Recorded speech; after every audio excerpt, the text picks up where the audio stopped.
State Affairs with Edmund Obilo is live.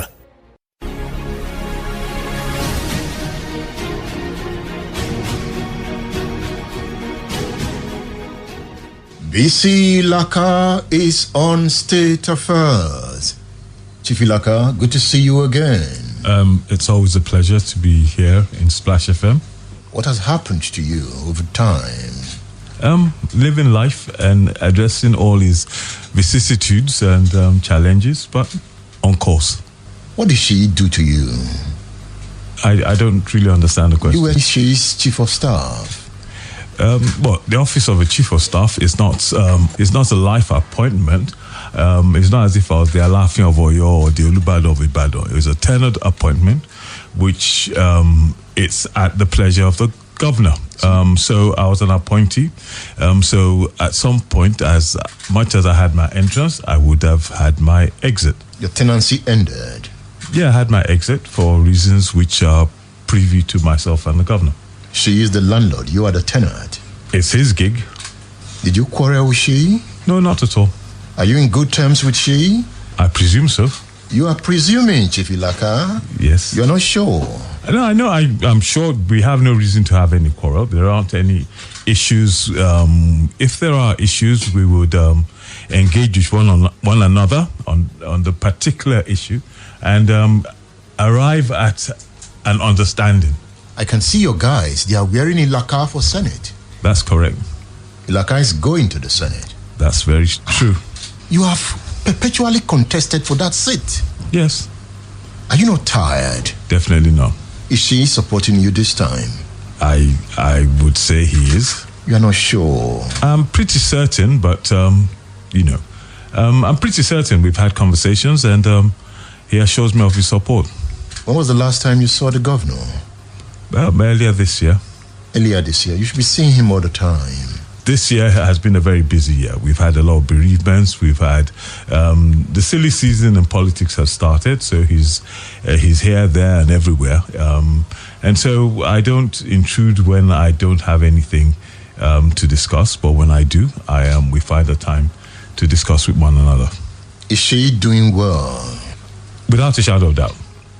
You remember before the election? Yes. When I had that video interview with you.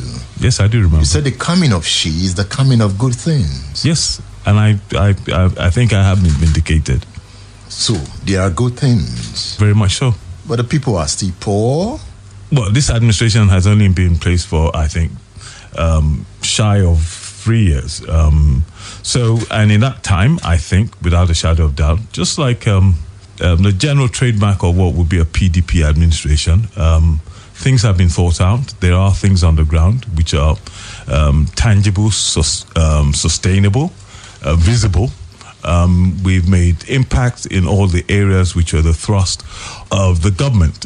In the areas of education, we've done marvelously well. In the area of healthcare, we've had great results, and a lot of it's still work in progress. And by the end of the year, the citizens of Oyo State will see a lot more. In the area of infrastructure, we've done a lot. And with regards to that most challenging of areas, which is expanding the economy of Oyo through the instrumentality, particularly of agriculture and agribusiness, I think we've raised the bar. You've raised the bar? Yes. But the bar is still low. We probably didn't have a bar in the first place. There was no bar in the first place. She built the bar. He set standards. So you have done marvelously well in education. Yes. If I go to your senatorial district, I will show you some primary and secondary schools. But I'm sure they are posted. No, I'm sure if you have a flashback to start off with, primary and secondary schools, that's probably the remit of SUBEB in the main. And you would know previous administrations were known not to pay their counterpart funding with regards to SUBEB. This administration, year after year, has paid its counterpart funding, and I'm sure you'd have seen all across the state, primary, secondary schools being refurbished in terms of their buildings, infrastructure, furniture, equipment. If you still want to talk about the story about the education, previously, I'm sure you remember as well, because this is a fact that has been bandied about too many times that is probably really engraved in your head, that with regards to school search results, this state always used to come about 26, 27. Now, the last time, we're 11. And what has been the change? The change is that we've put the resources there. We've changed the narrative. We've said this is a place that used to be a first in terms of education. And even that 26 was really a forced kind of position, because I personally believe outside Lagos State, this is where you have the preponderance of private schools, and they tell us they do very well.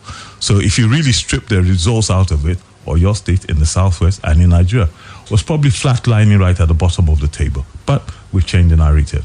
Last time we were 11th, and I'm sure next time around we'll be in single digits, and things can only get better. What did being chief of staff do to you? First and foremost, I'd never worked in a state, with a state government. And my role really was I played midfield for the governor. So Midfield? I played midfield for the governor. So things that came, I dispatched all the departments for them to finish. I tried to prevent unnecessary attacks on the administration. So I just kept things ticking over. So I had a pretty decent overview of what governance is. I dealt with his aides because I was their reporting channel. And I think it was kind of quite instructive, because it's a role I've never... There was a lot of lessons learned. And it gave me a decent view of how governance in a state works. And I think, I enjoyed every single moment of it. It was a learning experience, which was most rewarding and nourishing for my person. And there were mistakes made too. Yes, again, a life without making mistakes is not a life worth living, but it's learning from those mistakes. Yes, one always will make mistakes. Is for one to note and observe and learn from those particular mistakes. So one will stumble from time to time, but it's getting up and understanding why you stumble. Was it that you made too much mistake that the governor could not help you anymore? No, I don't think so, because mine was an open office. So if there were any issues, they would have been out there. I think I came out of the place with my head held high. I discharged my responsibilities to the best of my ability. Without fear or favor, I did what I thought the role was, and I redefined the role of a chief of staff.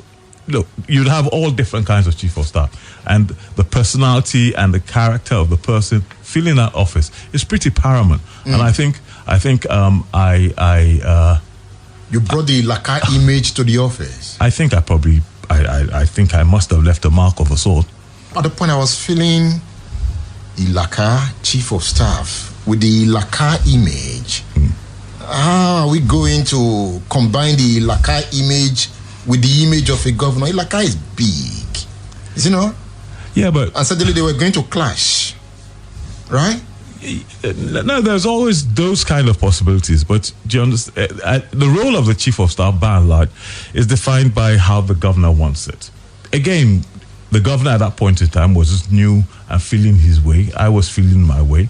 So there might be areas where there might be challenges, but at the end of the day, I think we understood how to steer each other's path, our own path.